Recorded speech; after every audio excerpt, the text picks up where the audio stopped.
Unlock the kiosk. Tap Set up inventory. Touch the slot you want to set up. Click on the marked position. The slot will turn green so you can clearly see which one you're setting up. Tap Next. A pop-up will appear reminding you to remove all products from the slot. Tap OK to continue.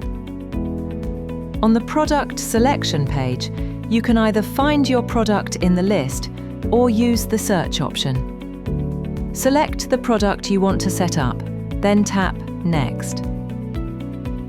Place the first product on the slot and wait until the status changes from unstable back to stable.